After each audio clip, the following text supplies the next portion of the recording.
प्रार्थना करें। सर्वशक्तिमान दयालु पिता परमेश्वर, आपने हमसे वादा किया है कि जहां 2 या 3 मेरे नाम से इकट्ठे हों, मैं उनका मांगा वर दूंगा। इस समय हम सपरिवार आपके पवित्र वेदी के निकट आते हैं, हमारे मनों को शुद्ध कर कि आत्मा की सच्चाई से हम आपकी आराधना स्तुति कर सकें, हमारे प्रभु यीशु ख्रिस्ट के द्वारा। आमीन। यीशु शायद जय मसीह की प्रेज द लॉर्ड।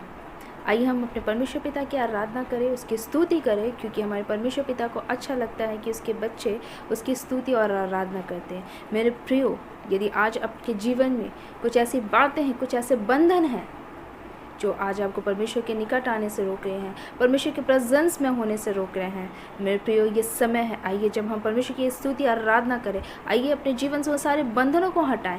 हाँ मेरे प्रियो, वचन हमें इस बात को बतलाते हैं कि जो यरीहो की दीवार थी वो किसी मनुष्य के सामर्थ से नहीं, लेकिन वो सिर्फ और सिर्फ परमेश्वर की स्तुति और आराधना के द्वारा वो बड़ी सी दीवार ढा दी गई थी। तो आज विश्वास कीजिए कि जब आप प्रभु की आराधना करते हैं आत्मा और सच्चाई से, तो आपके जीवन की भी जो भी परिस्थिति है, जो भी दीवारें हैं जो आपके परिवार को, आपके जीवन को घेरे हुई है, वो सारे यीशु मसीह नाज़ी के नाम से तोड़ दी जाएंगे। आइए जब हम इस गीत को गाते हैं, आराधना में है छुटकारा, विश्वास कीजिए कि जब हम परमेश्वर की आराधना करते हैं तो हम अपने लिए छुटकारे और चंगाई को मांग लेते हैं। आराधना में है छुटकारा, आराधना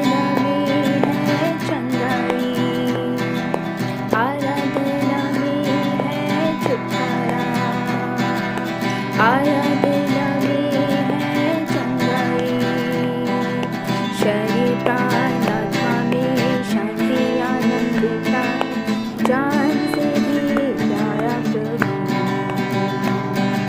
शरीर प्राण आत्मा में शांति आनंद का, जान से भी प्यारा प्रभु।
है।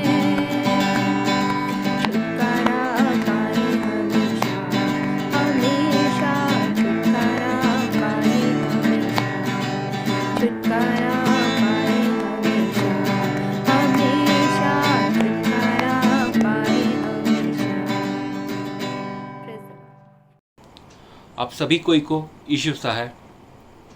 आइए हम छोटी सी प्रार्थना करके परमेश्वर की वचनों की ओर आगे बढ़ते हैं। हे परमेश्वर पिता, हम प्रार्थना करते हैं इस समय के लिए जो आपने हमें देखने का मौका दिया। परमेश्वर पिता, अपने वचनों के द्वारा हम सभी से बोल और बातचीत कर, यीशु मसीह के नाम से, आमीन। आइए हम सीधे परमेश्वर की वचनों की ओर जाते हैं और परमेश्वर हमें इस समय के लिए हमसे क्या बोलना चाहता है, आइए उन बातों के ऊपर हम कुछ देर मनन करते हैं। आइए हम सभी कोई मिलकर खोलते हैं रोमियो उसका 8वां अध्याय उसका 15वां पद। रोमियो उसका 8वां अध्याय उसका 15वां पद। आइए यहाँ वचन क्या कहता है। यहाँ वचन कहता है, क्योंकि तुमको दासत्व की आत्मा नहीं मिली कि फिर भयभीत हो, परंतु लेपालकपन की आत्मा मिली है, जिससे हम हे अब्बा हे पिता कहकर पुकारते हैं। वचन यहाँ क्या कहता है कि परमेश्वर ने हमें भय की आत्मा नहीं दी है, परमेश्वर ने हमें लेपालकपन की आत्मा दी है।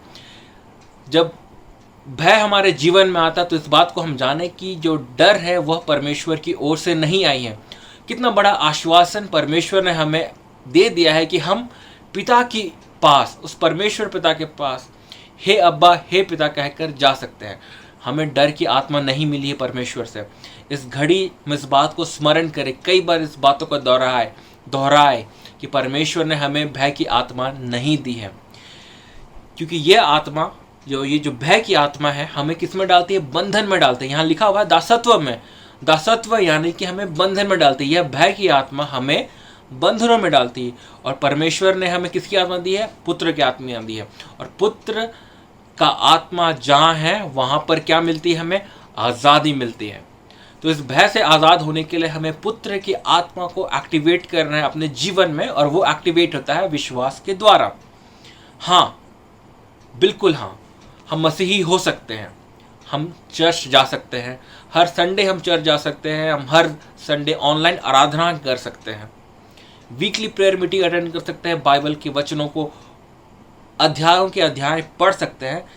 लेकिन यदि आप भय में जी रहे हैं तो आप बंधन में पड़े हुए हैं। यदि आप भय में जी रहे हैं तो आप बंधन में पड़े हुए हैं। हाँ, और दासत्व की जीवन जीने में किसी भी प्रकार का कोई रोमांच नहीं, कोई आनंद नहीं आएगा। कि यदि हम जिंदगी भर हम डरते हुए जिए तो इसमें कोई आनंद नहीं है। और परमेश्वर भी ये नहीं चाहता है कि आप डर में जीवन बिताएं। इस कोरोना काल में परमेश्वर भी नहीं चाहता है कि आप डर में अपना जीवन को बिताए, क्योंकि परमेश्वर ने हमें दासत्व की आत्मा नहीं दी है। परमेश्वर ने हमें अपना पुत्र और पुत्री कहकर बुलाया है। हालेलुया। तो एकमात्र रास्ता है जिससे कि हम आजादी में जी सकते हैं। हाँ, परमेश्वर ने हमें आजाद किया है, और एक ही मात्रा है कि हम आजादी में जी सकते हैं, वो है भय से मुक्त जीवन। बहुत से लोग ये समझते हैं, कई लोगों से मैंने बातें की है, कई लोगों से मैं भी पहले इस प्रकार का स्टैंड रखता था। मुझे भी ये लगता था कि डरना स्वाभाविक है, इट्स अ नेचुरल थिंग, वो नेचुरल रिस्पॉन्स है, वो सामान्य रूप में हमारे ऊपर आ जाता है कि जब हम किसी बात को होते हुए देखते हैं, अपने जीवन में कई प्रकार की घटना को देखते हैं तो हम डर जाते हैं, तो हम भयभीत हो जाते हैं कि कहीं ये चीज़ मेरे साथ ना हो जाए। सबसे बड़ा भय ये है कि कहीं ये चीज़ मेरे साथ ना हो जाए, कहीं ये चीज़ मेरे परिवार वालों के साथ नहीं हो जाए, तो हम भय में जीते हैं। लेकिन अगर मैं कहूँ आपको कि ये जो भय है, ये डरना है, ये क्या चीज़ है? ये स्वाभाविक नहीं है, ये पाप है। डर पाप है, इट्स अ सिन। कई बार हमें लगता है कि चोरी करना, व्यभिचार करना, लालच करना पाप होता है, लेकिन बाइबल से मैं आपको ये प्रूफ कर दूंगा कि डरना भी एक पाप है, और डर को सबसे नंबर 1 लिस्ट में रखा गया है। आइए हम प्रकाशित वाक्य उसका 21वां अध्याय उसका 8वां पद को खोलते हैं। प्रकाशित वाक्य 21वां अध्याय उसका 8वां पद।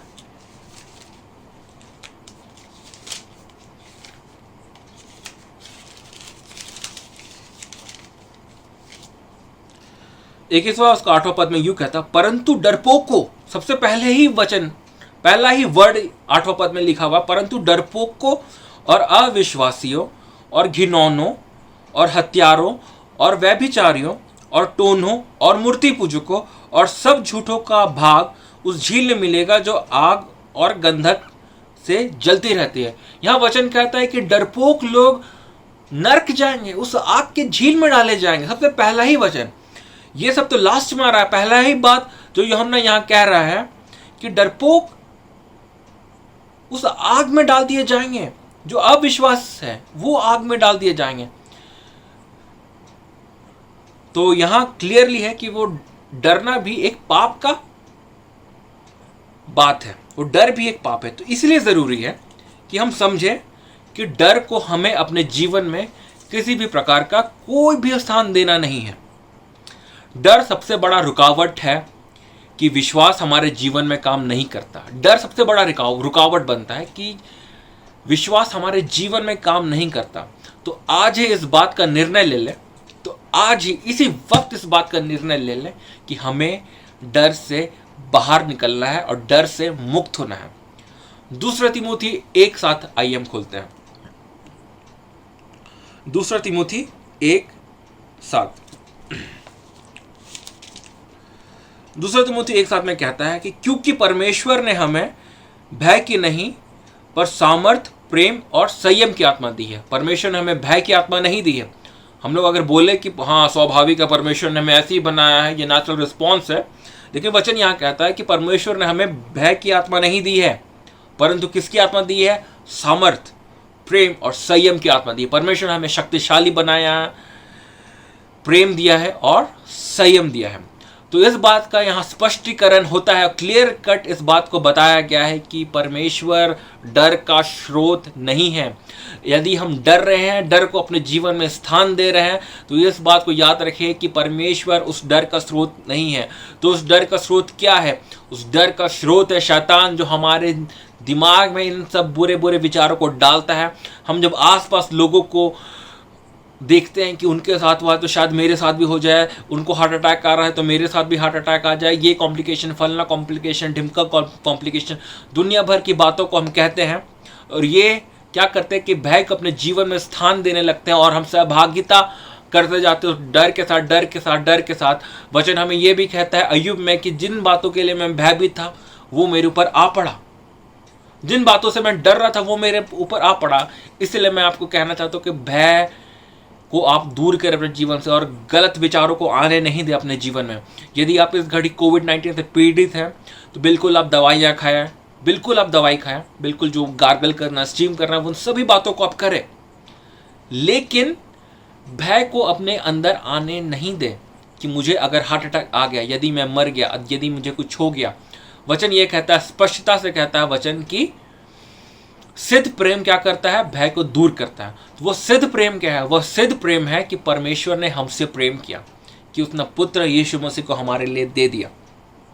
तो आप इस बात का निश्चय कर लें कि यदि परमेश्वर ने मुझे, प्रार्थना करें इस बात को कि यदि आपके जीवन में शैतान नॉक करता है डरो डरो डरो, तो इस बात का निर्णय कर ले कि यदि परमेश्वर ने मुझे डर की आत्मा और भय की आत्मा नहीं दिया है तो मैं उसको अपने जीवन में, अपनी ज़िंदगी में कोई स्थान नहीं दूंगा। मैं नहीं देने वाला हूँ यीशु मसीह के नाम में। इस बात को कहे। भजन संहिता 23:4 में दाऊद भी यहाँ कहता है कि मैं मृत्यु की तराई से होकर गुजरूं। भजन संहिता 23:4 कि यदि मैं मृत्यु की तराई में से होकर गुजरूं फिर भी मैं कोई भय से नहीं डरूंगा, फिर भी मैं नहीं डरूंगा। सोचिए, यहाँ दाऊद भी इन बातों को कह रहा है। दाऊद भी हमारे तरह आम इंसान था, लेकिन वो इस बात को जानता था कि परमेश्वर उससे प्रेम करता है, और वो इस बात को कहता है कि चाहे मैं घोर अंधकार के तराई से गुजरूं, चाहे मैं मृत्यु से गुजरूं, मैं नहीं डरूंगा। जैसा विश्वास करना क्या है? पाप परमेश्वर के साथ सहभागी करना है, वैसे ही डर भी जो है वो शैतान के साथ सहभागी करना होता है। इसीलिए इस बात को सोचें कि परमेश्वर हमें कहता है वचनों में 365 बार वचन ये लिखा हुआ है बाइबल में कि मत डर, मत डर, मत डर। तो बिल्कुल हमें डरने की आवश्यकता नहीं है, और परमेश्वर की ओर से भय नहीं आता। परमेश्वर ने हमें आज़ाद किया है। परमेश्वर ने 2000 साल पहले यीशु मसीह के द्वारा क्रूस पर हमें सचमुच में आज़ादी दी है। और उस आज़ादी को हम ग्रहण करें अपने जीवन में और डर को स्थान नहीं दे। परमेश्वर ने आपको सामर्थ्य बनाया, परमेश्वर ने आपको ताकतवर बनाया और परमेश्वर ने जब इस शरीर की रचना की है तो परमेश्वर पिता को पता था कि आने वाले दिन में कोविड-19 आएगा। जब 6-7 हज़ार पहले या लाखों साल पहले जब परमेश्वर ने इस पृथ्वी को बनाया, जब हमें बनाया, तो परमेश्वर इस बात से अनजान नहीं था। परमेश्वर को पता था कि कोविड-19 करके वायरस आएगा और फिर भी परमेश्वर ने इस बातों को कहा कि मैंने तुम्हें अपनी स्वरूप में बनाया है। और परमेश्वर जानता था कि यह शरीर जो है वो किसी भी बीमारी से लड़ सकता है। जब हम बीमार होते हैं तो आप ये मत समझिए कि आप कमज़ोर हो गए। हर बार जब आप बीमार पड़े हैं तो आप याद रखिए कि आप शक्तिशाली होते गए हैं। तो आपका शरीर जो है वो बिल्कुल तैयार है हर तरह का युद्ध लड़ने के लिए, क्योंकि परमेश्वर की आप संपूर्ण रचना है। इस बात पर को आप विश्वास करें, हर दिन प्रार्थना करें, परमेश्वर के वचनों को सिर्फ पढ़ें नहीं लेकिन परमेश्वर के वचनों को ग्रहण करें। खास करके भजन संहिता 91 जो इस समय में काफ़ी हमारे लिए बहुत एक दवाई की तरह है। इस भजन संहिता 91 को अपने जीवन के लिए पर्सनलाइज करें, अपने लिए कहें कि मुझे कुछ भी हानि नहीं होगा। यदि कोई बीमारी आ भी गया तो वो मेरे ऊपर प्रबल नहीं होने पाएगा, क्योंकि भजन संहिता 91 ये बात को कहता है। हाँ, परमेश्वर आपसे प्रेम करता है, इस बात को आप हमेशा याद रखें। अपने परिवारों के लिए प्रार्थना करें और जीवन में आगे बढ़ता जाए। ये कोरोना का समय भी खत्म हो जाएगा, जल्दी खत्म होगा और यीशु मसीह भी जल्द आने वाला है। आप सभी को धन्यवाद। यीशु सहाय।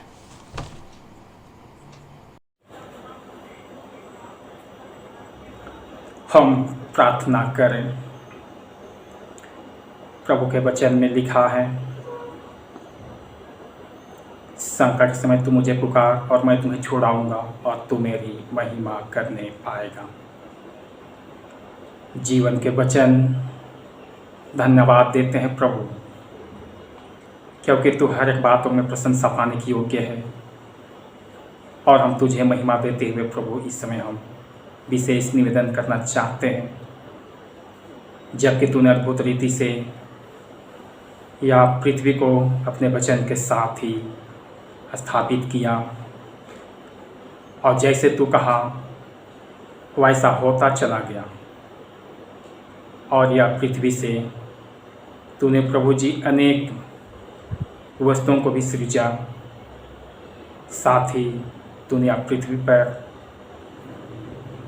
अपने लोगों को अपने समानता में उत्पन्न किया और यह पृथ्वी पर तूने प्रभु अधिकार दे दिया। हम तुझे धन्यवाद देते हैं जो भी कि यह पृथ्वी सिद्धता का पृथ्वी था, जहाँ किसी प्रकार की बीमारी, रोग, दुख, तकलीफ, क्लेश कुछ नहीं थी, इतना तक कि मृत्यु। पर आज तेरे वचन के अवज्ञा करने से हम मनुष्यों के बीच में प्रभु जी पाप मृत्यु ने बहुत शासन किया, पर इसी बीच में तूने अपने लोगों के साथ मेल प्रेम करने हेतु और उनको उद्धार के लिए और एक अच्छे राह को बतलाने के लिए, आत्मिक जीवन की प्राप्ति के लिए स्वयं आकाश और पृथ्वी का तानने वाला ईश्वर मनुष्य बना और यीशु के नाम से जन्मा।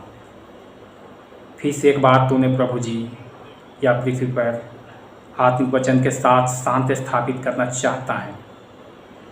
जितने तेरे वचन पर विश्वास रखते हैं वे जीवन पाएंगे, परंतु पिछले सालों से हमारी इस पृथ्वी पर विश्वव्यापी कोविड-19 से लोग प्रभु जी ग्रसित हैं और कितने लोग तो प्रभु में सो गए और कितने प्रभु जी दम घुटते हैं। ऐसे परिस्थिति में प्रभु जी अपने लोगों को चंगाई की आवश्यकता है।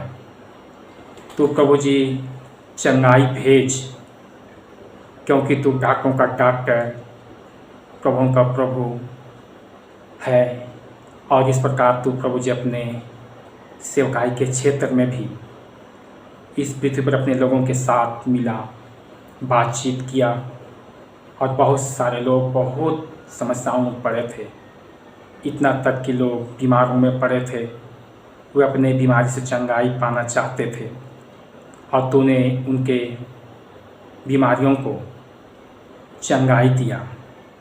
आज हम कोविड-19 से इस पृथ्वी पर एक एक लोगों को ग्रसित होते हुए देखते हैं प्रभु जी। बहुतों को प्रभु जी श्वास का प्रॉब्लम है। बहुत लोग प्रभु जी आज बहुत दुख और तकलीफ़ में हैं, इस बीमारी से जूझते हैं, पर उन्हें चंगाई की आवश्यकता है। जिस प्रकार तूने आप पृथ्वी पर अपने लोगों को चंगाई दिया, ना केवल यह चंगाई उस परिस्थिति में, उस काल में था जब तू सेवा कर रहा था, लेकिन आज भी वही चंगाई हमारे इस पृथ्वी पर एक एक लोगों के बीच में है। तू काल्पनिक नहीं, तू वास्तविक है और तेरे नाम से लोग शारीरिक चंगाई और आत्मिक चंगाई भी पाते हैं। प्रभु जी, इस समय तू दया कर, हमारे इस विश्वमान पर तू प्रभु अपनी दया भेज। और इस वक्त जितने लोग बीमार और दुख और तकलीफ़ और क्लेश और चिंताओं में पड़े हैं कोविड-19 से, प्रभु जी उन सबों को तू चंगाई दे दे, क्योंकि ये सब तेरे लोग हैं। उनका मन परिवर्तन कर, ताकि इस समय तेरी उपस्थिति में प्रभु जी अपने पापों को मान लें, आत्मिक पापों को मान लें और तुझसे क्षमा प्राप्त करें और उनके जीवन में तू चंगाई को भेज। हे महान पिता परमेश्वर, तूने लाल सागर को 2 भाग किया, चट्टान में से तूने पानी पिलाया, भूखों को तूने भोजन खिलाया और तूने मन्ना भी खिलाया। आज तूने अपने शक्ति का प्रदर्शन करते हुए या पृथ्वी पर अपनी सच्चाई को तूने जाहिर किया है। आज वो अपनी सच्चाई प्रभु जी फिर से पर जाहिर कर उन बीमारियों पर, ताकि लोग अपने बीमारी से छुटकारा पाएँ। और इस प्रकार कोविड-19 के जितने भी कोहराम मचे हुए हैं और वह जानलेवा कीटाणु जो वायरस के रूप में है प्रभु, वह तेरे वचन के द्वारा ध्वस्त किए जाएं। और इस समय जितना अस्पतालों में है उन्हें तू चंगाई दे, घरों में है उन्हें चंगाई दे, और इस प्रकार जितने स्वस्थ हैं उन्हें तू पुनः स्वस्थ प्रदान कर। हम प्रभु जी उनके नाम पर यह प्रार्थना मांगते हैं। तू दया करके प्रभु जी एक रोगियों पर तू अपना हाथ बढ़ा, क्योंकि तूने हर एक लोगों के जीवन और चंगाई के लिए, आनंद और शांति के लिए तूने प्रभु या पृथ्वी पर उन लोगों के नाम, उनके पापों का तू बोझ उठाया और अपना जीवन तूने क्रूस में दे दिया। आज अपने लहू बहाकर अपने लोगों के पाप तूने क्षमा किया है और इस समय अपने खून की छींटा मार, जिससे तो एक एक लोगों के पाप क्षमा के लिए तूने बहा दिया। सो प्रभु जी, तेरा वचन और तेरे शक्ति से और तेरे लहू के माध्यम से हर एक के जीवन पर प्रभु जी अद्भुत आशीष मिले और उनके सब प्रकार की बीमारी दुर्बलता इस समय इसी वक्त प्रभु यीशु मसीह के नाम से दूर चले जाएं। हम उनके नाम पर प्रभु जी प्रार्थना करते हैं और इस तरीके से प्रभु हर एक को तू ऐसा ज़िंदगी दे, पुनः जीवन पा करके प्रभु तेरे महिमा के लिए इस्तेमाल में लाए जाएं।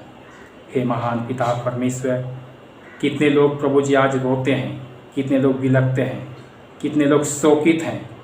हे प्रभु जी, इन पर भी तू अपनी दया बरसा, ताकि हर एक शोकित मन वाले व्यक्ति शांति पाएँ, बीमारी से ग्रसित लोग चंगाई पाएँ और यह पृथ्वी पर फिर से एक बार शांति वास करे और इससे पहले कि तेरा साम्राज्य पूरे विश्व पर छाया रहे। हे महान पिता परमेश्वर, हम तुझे धन्यवाद देते हैं प्रभु जी, और ये प्रार्थना हम उनके नाम पर मांगते हैं जो आज बीमार, दुख और तकलीफ और क्लेश और चिंताओं में पड़े हैं और विशेष करके कोविड-19 से ग्रसित हैं।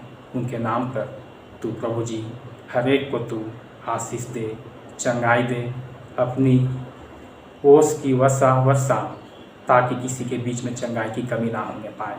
सो हम धन्यवाद करते हुए ये प्रार्थना मांगते हैं, सुन और यीशु के नाम से स्वर्ग में ग्रहण कर, आमीन। आइए हम इस समय प्रभु की विनती एक साथ कहें। हे हमारे पिता, तू जो स्वर्ग में है, तेरा नाम पवित्र माना जाए, तेरा राज्य आए, तेरी इच्छा जैसे स्वर्ग में पूरी होती है वैसे पृथ्वी पर भी हो। हमारी दिन भर की रोटी आज हमें दे और हमारे अपराधों को क्षमा कर, जैसे हमने अपने अपराधियों को क्षमा किया है, और हमें परीक्षा में ना डाल, परंतु बुराई से बचा, क्योंकि राजो सामर्थ और महिमा अब और सदा परमजुगांजू तेरा ही है, आमीन। और हमारे प्रभु यीशु ख्रिस्त का अनुग्रह और ईश्वर पिता का प्रेम और पवित्र आत्मा की सहभागिता हम सबों के संग सर्वदा रहे। आमीन।